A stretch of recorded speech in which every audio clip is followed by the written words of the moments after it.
नमस्कार दोस्तों, स्वागत है आपके अपने YouTube channel education with Pawan में। सुपर टेट 2021 में होने वाले एग्ज़ाम में साइंस के जो टॉपिक है सुपर टेट का पूरा सिलेबस है वो आपको पूरा कराया जाएगा इसमें।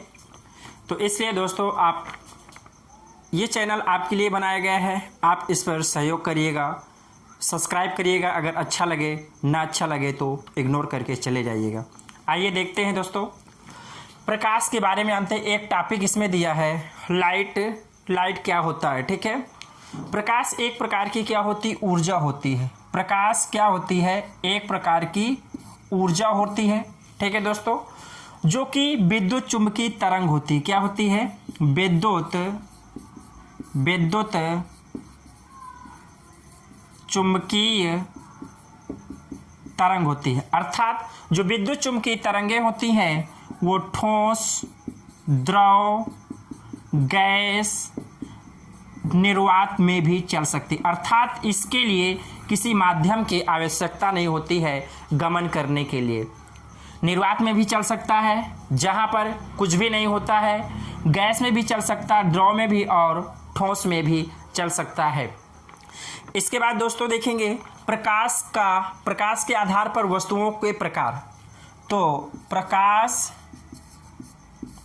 के आधार पर वस्तु के प्रकार। प्रकाश के आधार पर वस्तु के प्रकार दो टाइप से होते हैं। एक होता है अदीप्त वस्तु, दूसरी होती है दीप्त वस्तु। अदीप्त वस्तु तो जिसमें स्वयं का प्रकाश नहीं होता, स्वयं का प्रकाश, या ये कह सकते हैं प्रकाश का उत्सर्जन नहीं करती, प्रकाश का उत्सर्जन नहीं करती। और दीप्त वस्तु में है प्रकाश का उत्सर्जन करती हैं। यानी दीप्त वस्तुएं जो प्रकाश का उत्सर्जन करती हैं, अदीप्त वस्तुएं जो प्रकाश का उत्सर्जन नहीं करती हैं। उदाहरण में बहुत अच्छा उदाहरण है एक चंद्रमा। सभी दोस्तों को पता है कि चंद्रमा में प्रकाश हो नहीं होता स्वयं का। सूर्य का जब प्रकाश चंद्रमा पे पड़ता है तो चंद्रमा पे परावर्तित होकर वो पृथ्वी पर आती। ऐसा लगता है कि इस चंद्रमा में भी प्रकाश होता है, परंतु चंद्रमा में प्रकाश नहीं होता, वो प्रकाश का उत्सर्जन नहीं करता। इसलिए उसे हम क्या कहेंगे? अदीप्त वस्तु कहेंगे। और देख सकते हैं पृथ्वी भी हमारी है, पृथ्वी है, ईंट है, मेज ले सकते हैं। इस प्रकार बहुत सारे उदाहरण आपके जीवन में देखने को मिलते हैं। दीप्त जैसे लैंप होता है, ट्यूबलाइट होता है और बल्ब होता है, सूर्य होता है। और दोस्तों सूर्य के बारे में कह दें, सबसे बड़ा स्रोत पृथ्वी पर, सबसे बड़ा स्रोत सूर्य होता है। प्रकाश का सबसे बड़ा स्रोत पृथ्वी पर, यानी जो सूर्य होता है वो पृथ्वी पर सबसे बड़ा स्रोत होता है। जो प्रकाश होता है वो अत्यंत सूक्ष्म कणों से मिलकर बना होता। प्रकाश जो होता है अत्यंत सूक्ष्म कणों से मिलकर बना होता है, जिसे हम क्या कहते हैं? क्वांटा कहते हैं। क्या कहते हैं? क्वांटम, या फिर फोटान भी कह सकते हैं। आप क्या कह सकते हैं? फोटान। और जो प्रकाश होता है वो दोहरी प्रकृति का होता है, दोहरी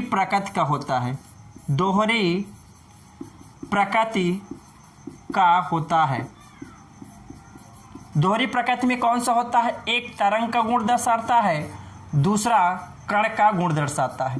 कण के गुण होने के कारण इसे क्वांटम या फोटान कहा जाता है। और तरंग में कौन सा गुण दर्शाता है? जैसे प्रकाश परावर्तन होता है। क्या होता है?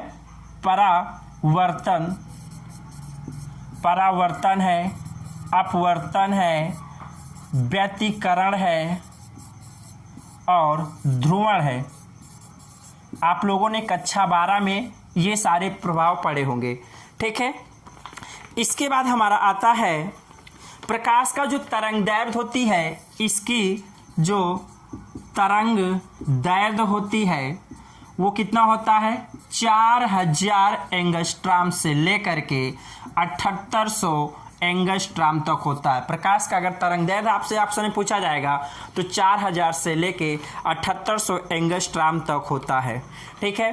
इसके बाद प्रकाश की अगर चाल पूछा जाए, इसकी अगर चाल की बात की जाए तो चाल निर्वात में कितना होता है, निर्वात में जो प्रकाश की चाल होती है 3 × 10⁸ मीटर प्रति सेकंड होती है। निर्वात में प्रकाश की चाल कितनी होती है, 3 × 10⁸ मीटर प्रति सेकंड होती है। मैंने ये बता दिया प्रकाश विद्युत चुंबकीय तरंगों के रूप में चलती है, जो कि ठोस, द्रव, गैस तीनों अवस्था में जा सकती है। प्रकाश होता है 2 प्रकार, प्रकाश के आधार पर जो वस्तुएं होती 2 प्रकार की होती हैं, अदीप्त वस्तुएं, दीप्त वस्तुएं।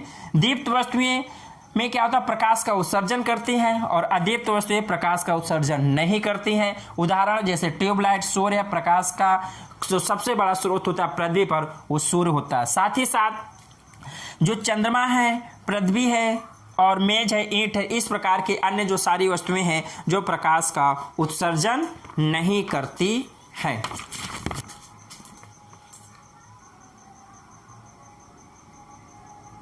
दोस्तों आप इसका स्क्रीनशॉट ले सकते हैं और इसी प्रकार की नोट्स बना सकते हैं, बनाना है तो। आइए इसके बाद देखते हैं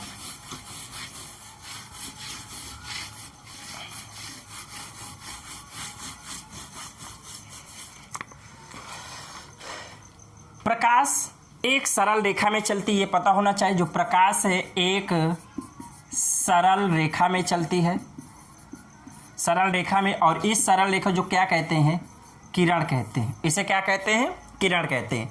अगर किरणों का समूह आ जाए, जैसे ये बहुत सारी किरण है, ये किरणों का क्या है, समूह है, किरण का समूह, और किरण के समूह को क्या कहते हैं, पुंज का नाम देते हैं। तो ये आपका क्या है, पुंज है।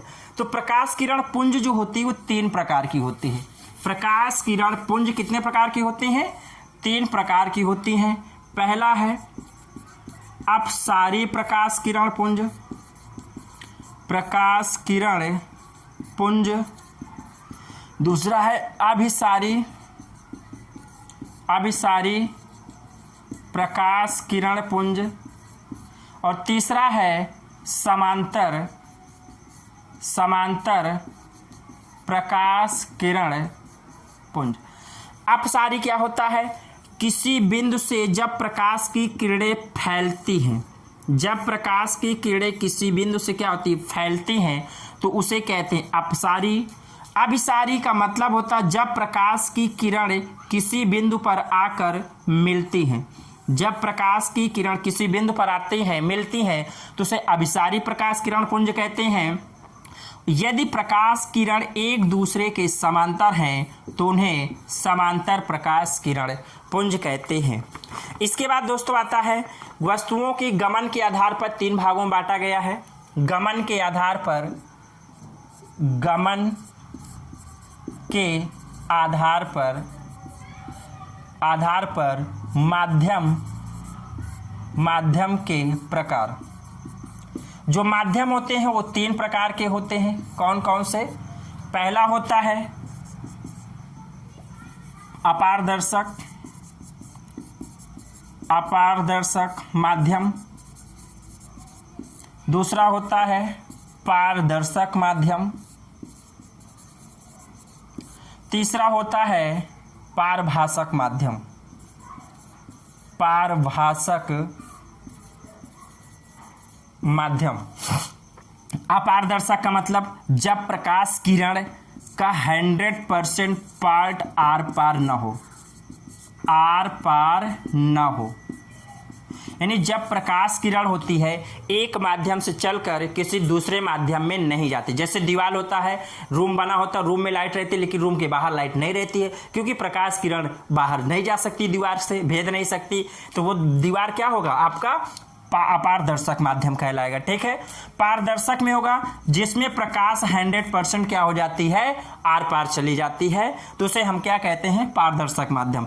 100% प्रकाश आर पार चली जाए, जैसे आपका क्या है, मान लीजिए पानी है, पानी में जब लाइट मारेंगे तो प्रकाश आर पार चली जाएगी पूरी तरह से। ठीक है, कोई एक शीशा ले लीजिएगा जो बिल्कुल ट्रांसपेरेंट होता है, उसमें जब प्रकाश किरण मारते हैं एक माध्यम से दूसरे माध्यम में पूरा तरह से 100% क्या होता है, पार हो जाता।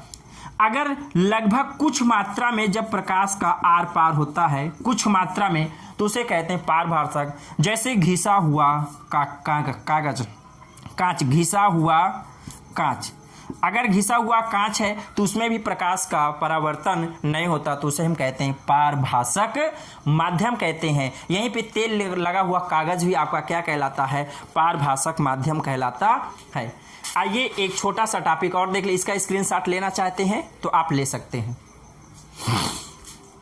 इसके बाद